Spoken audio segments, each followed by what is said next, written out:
আমার নিজের জীবনে একবার হয়েছিল, যখন আমি সিলেটে খেদমতে ছিলাম, খেদমতের প্রথম বছর।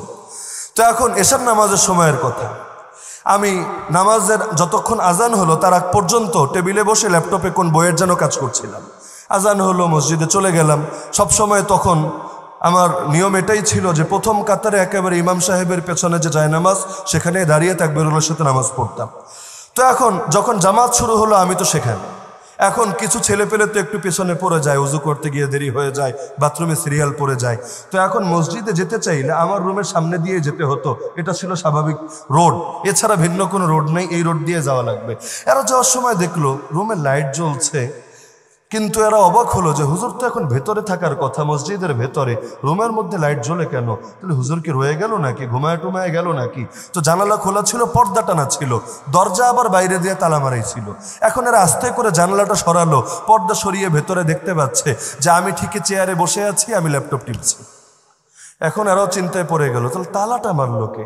এখন ভাবলো হুজুর মনে হয় বাইরে নামাজ পড়ে আসছে, এসব নামাজ তো অনেক জায়গায় আগে হয়, অনেক জায়গায় পরে হয়, আর মাদ্রাসার মসজিদে নামাজ একটু দেরিতেই হয়, হয়তো বাইরে পড়ে এসেছে, আর খাদেম বা ভুলে কেউ মনে হয় বাইরে দিয়ে তালা মেরে দিয়েছে না বুঝে। এখন গেল মসজিদের মধ্যে, আর আমার উচ্চতার কারণে তো আমার মাথা একটু দূর থেকেই দেখা যায়। এখন সেখানে গিয়ে দেখে কি রে, হুজুরের মাথা দেখা যায়, তাইলে আবার ওইটাকে। এবার একজন দিলে এমন জোরে চিল্লান, অন্য অনেকে নামাজি গেল শেষে। পরে জিজ্ঞেস করলো, কি রে তুই চিল্লান মারলে কি জন্য, ব্যাপারটা কি?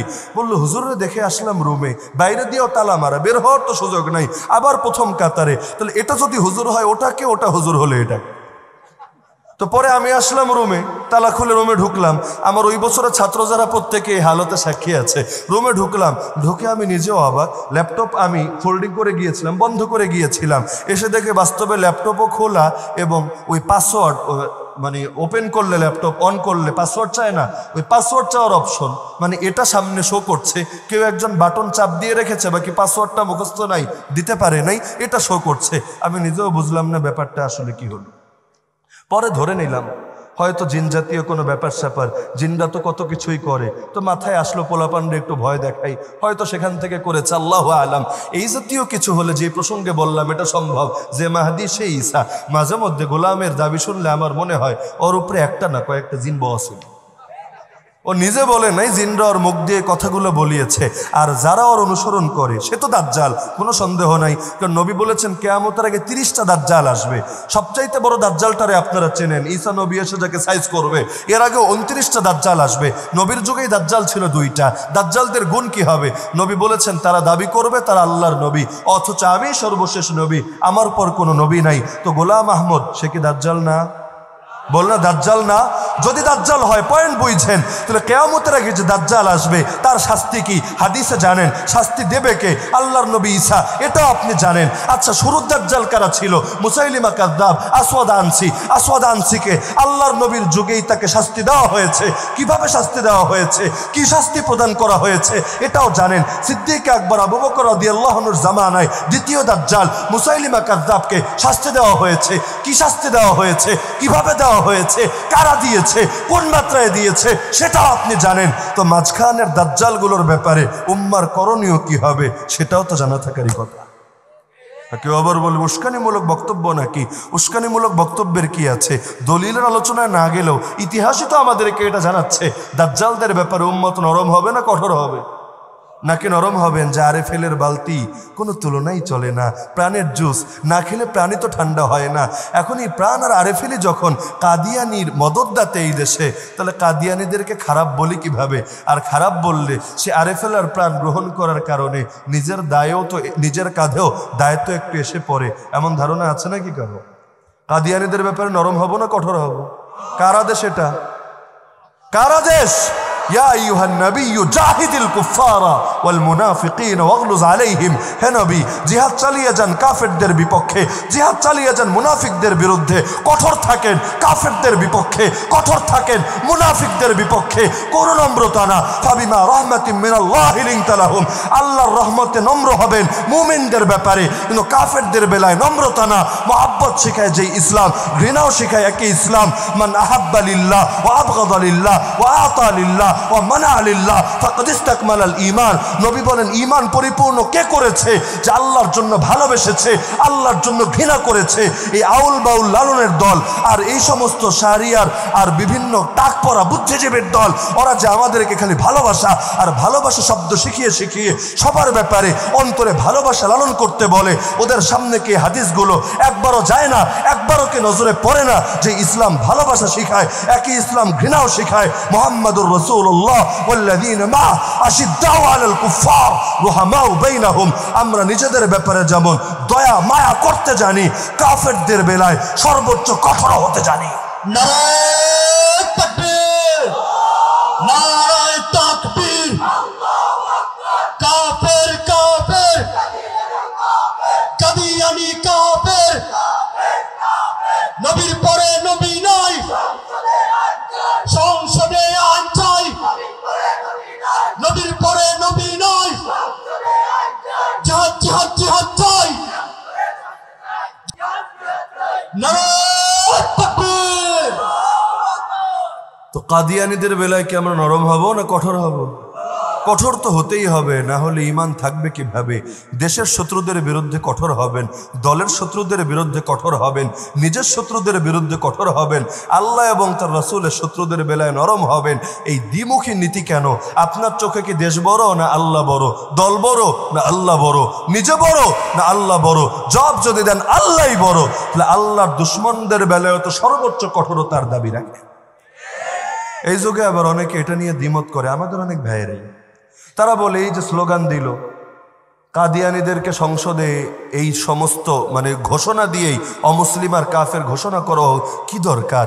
রাষ্ট্রের হাতে ঈমান আর কুফরের এই সনদটা তুলে দেওয়ার কি দরকার? বলে না অনেকে।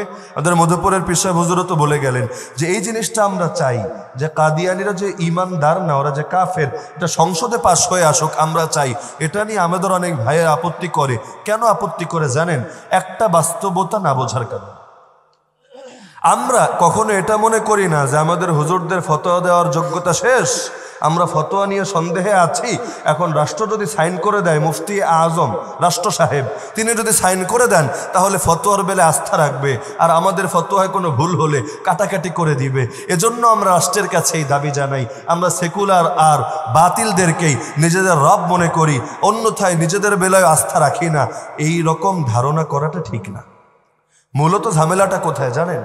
কাফেরকে যদি মুসলমান বলে আপনার ভালো লাগে, দাজ্জালকে যদি ইমানদার বলে এতে আপনার উপকার হয়, এই কাদিয়ানীদেরকে যদি রাষ্ট্রীয়ভাবে অমুসলিম ঘোষণা না করা হয়, আইডি কার্ডে, নাগরিক পরিচয় পত্রে, জন্ম সনদে, চেয়ারম্যান সার্টিফিকেটে, সব কিছুর মধ্যে এদের পরিচয়কে মুসলমান বলা হবে না কাফের বলা হবে?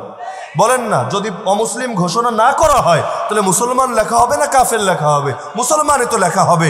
যদি এটা ঘোষণা না করা হয় তাহলে তখন কি হবে? এই যেই কাদিয়ানি ডিবেটার এসেছিল ফেস দ্য পিপলের টক শোতে, সে বলল যে গত বছর না তার আগের বছর সে গিয়ে উমরা করে এসেছে। আপনি ভাবতে পারেন বাইতুল্লাহ কেন, শুধু হারামাইন শরীফাইন কেন, জাজিরাতুল আরবের মধ্যেই তো কোনো মুশরিক ঢোকা জায়েজ নাই। এই মুশরিকদেরকে সেখান থেকে বের করে দাও গোটা উম্মতের উপর ফরজে কিফায়া। আখরিজুল ইয়াহুদ ওয়াল মুশরিকিন মিন জাজিরাতিল আরব ইন্নামাল মুশরিকুনা নাজাস ফালা ইয়াকরাবুল মসজিদাল হারাম বাদা আমিহিম হাযা। রবের কোরআন জানাচ্ছে সূরা তাওবার আয়াত, নিঃসন্দেহে মুশরিকরা নাপাক, ওরা যাতে এই বছরের পর মসজিদে হারামের ধারে কাছে জাজিরাতুল আরবে প্রবেশ না করে। কারণ জাজিরাতুল আরবে যদি ওরা প্রবেশ করে, হারামাইন শরীফাইনের মর্যাদা নষ্ট হয়, নবীর রওজার সাথে বেয়াদবি হয়, আল্লাহর নবীর মসজিদের সাথে বেয়াদবি হয়, আল্লাহর ঘর বাইতুল্লাহর সাথে বেয়াদবি হয়। এই বেয়াদবিগুলোর পথ যে আপনি খুলে দিচ্ছেন বুঝতে পারেন না। যদি ওদের পরিচয় থাকতো মুসলিম না অমুসলিম, ওরা ভিসা পেত না, সৌদি ভিসা দিত না।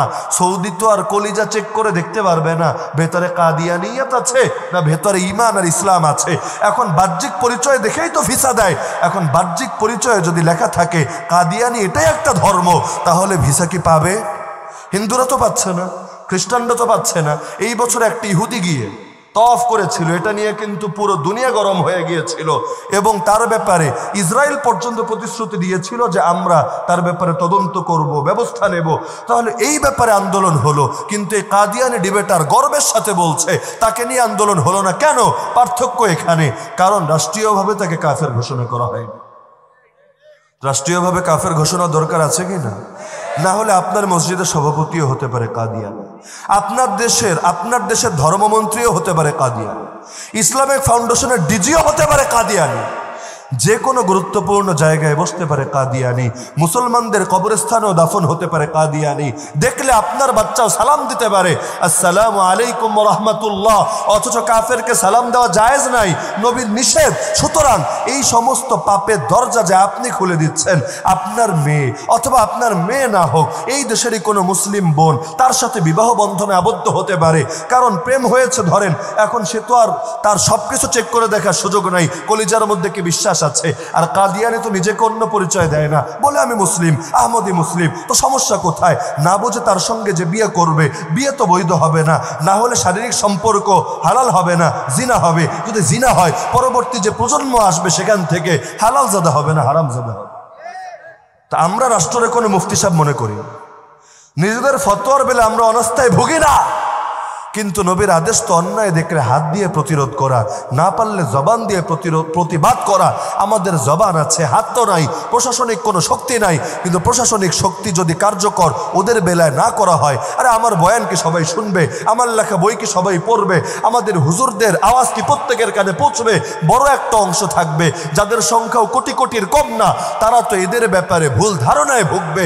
তো যদি রাষ্ট্রীয়ভাবে সিদ্ধান্ত আসে, দাওয়াতের ফিলটা সহজ হয়ে যায়। এর এটা না যে আমরা বাতিলরে খুদা বানিয়ে নিয়েছি, আমরা ওদেরকে মুফতি আজম মনে করেছি, বরঞ্চ দাওয়াতের সুবিধার্থে আমরা এই দাবিটা তুলেছি। অন্যথায় দাবি তোলারও কিছু ছিল না, কারণ এটা তো ওদের প্রত্যেকের ইমানি জিম্মাদারি।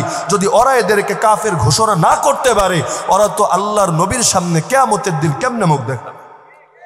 হয়তো ইমানদারের পক্ষে, না হলে দাজ্জালের পক্ষে। যদি দাজ্জালের পক্ষে হয়, ইমানদারের সঙ্গে তার হাসর তো নসিব হবে না, হওয়ার কথাও না। তো কাদিয়ানিরা কিভাবে আগাচ্ছে পয়েন্ট বলছিলাম। একটা বললাম দাওয়াতে, নেক্সট সূরাত দিয়ে ধোকা দিচ্ছে, আর 2 নম্বর হলো সাপোর্ট পাচ্ছে আর্থিকভাবেও রাষ্ট্রীয়ভাবে।